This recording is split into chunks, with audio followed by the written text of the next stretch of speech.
Chronic pancreatitis.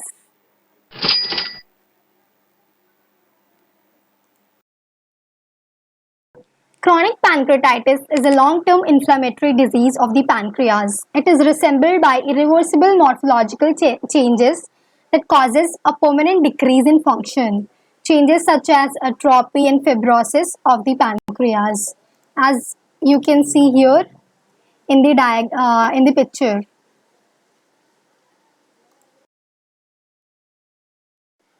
What are the causes of chronic pancreatitis?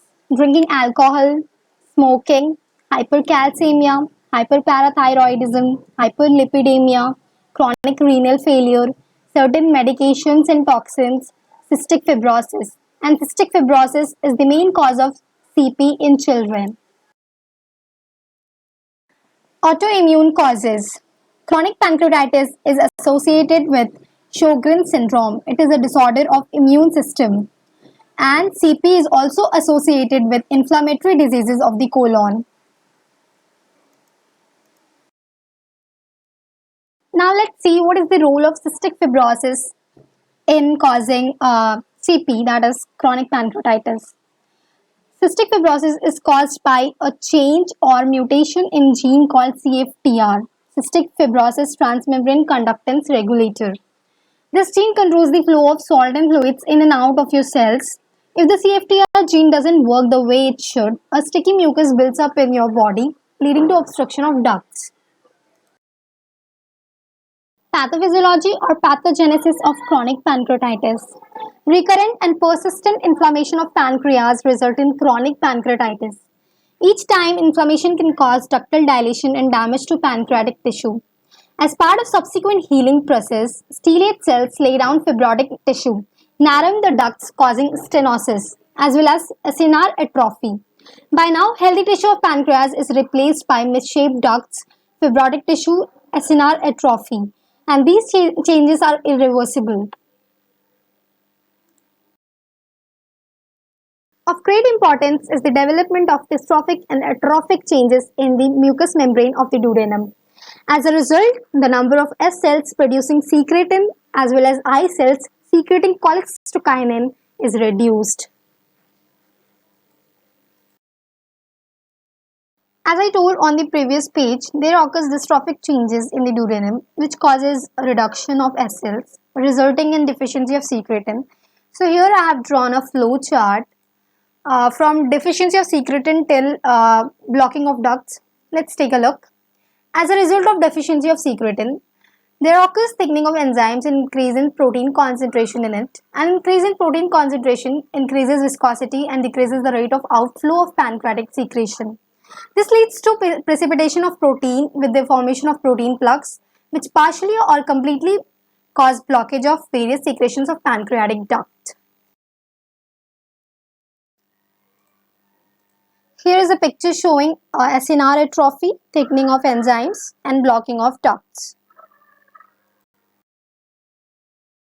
With all these irreversible changes, there also occurs calcification. So calcification of pancreas plays an important role in the pathogenesis of chronic pancreatitis. In 95% of all cases, the cause of calcifying pancreatitis is alcoholism. In the early stages of development of calcifying pancreatitis, protein participates form in the pancreatic ducts, which are protein with calcium deposits. This protein is isolated, purified and called lithostatin. The main role of lithostatin is associated with inhibition of nucleation, aggregation and the formation of crystals of calcium salts. A significant place in the pathogenesis of CP is given to the nutritional deficiency of antioxidants. Signs and symptoms of chronic pancreatitis. Pain in the upper belly that spreads into the back. Pain in the belly that gets worse when you eat or drink alcohol. Diarrhea or oily, smelly stools with fat particles, nausea and vomiting, severe belly pain that may be constant or that comes back, weight loss. On the skin of chest, abdomen and back, there appears bright red spots and these are symptoms of tussulence, red droplets. Here you can see this. Complications of chronic pancreatitis. As acinar cells become impaired, they produce fewer digestive enzymes which leads to pancreatic insufficiency. These patients can have trouble absorbing food and fats, often lose weight, become deficient in vitamins A, D, E, and K. These are fat soluble. Without digestive enzymes, fat is passed undigested, leading to greasy, smelly stools. This stool is grayish in large volume with unpleasant smell, with visible drops of fat. This is known as steatorrhea. And diabetes mellitus and pancreatic cancer are also complications of chronic pancreatitis. Diagnostics. Laboratory test includes general blood test for measuring blood amylase, blood lipase, blood sugar, blood calcium, and general urine test. Blood amylase level begins to increase after 2 to 12 hours from the onset of the disease, reaches a maximum after 2 to 30 hours, normalizes after 2 to 4 days with a favorable course of the disease. Amylase content in urine begins to increase after 4 to 6 hours from the onset of the disease, and after 8 to 10 hours it can already normalize. According to other authors, the activity of amylase in the urine increases 6 to 10 hours after the rise in activity in the blood and returns to normal 3 days after the rise. Instrumental methods: ultrasound, CT scan, endoscopic retrograde cholangiopancreatography, endoscopic ultrasound, MRI, angiography, scanning of the pancreas. ERCP allows to detect duct stenosis.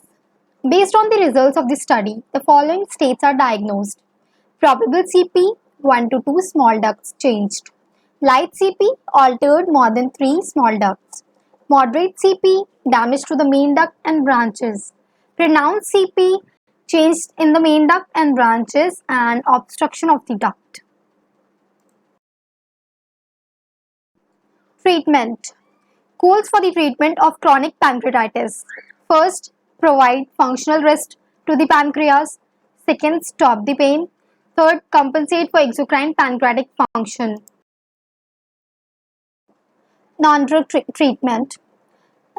Stopping of alcohol use and smoking, determination of the cause of abdominal pain and attempt to reduce its intensity, treatment for exocrine insufficiency, treatment for endocrine insufficiency, and nutritional support. Diet during chronic pancreatitis. Meals: frequent and small portions, low in animal fat 30 to 40 gram per day, high molecular weight polysaccharides should predominate in the diet, protein content from 80 to 120 gram per day in the form of easily digestible forms such as dairy products, eggs, low fat varieties of meat and fish can be taken. Drug treatment for chronic pancreatitis. In the absence of effectiveness from treatment with simple analgesics, a 6-week trial, if possible, is carried out with high doses of pancreatic enzymes. In patients with intense pain, analgesic drugs are added to therapy. If necessary, to potent drugs, tramadol, in some cases, constant use of narcotic analgesics may be required. Tricyclic antidepressants reduce the manifestations of concomitant depression and can reduce the severity of pain and potentiate the effect of narcotic analgesics.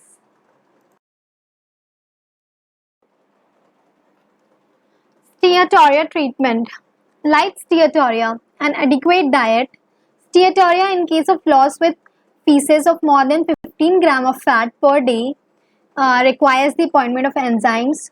Doses of enzyme preparations depend primarily on the degree of pancreatic insufficiency.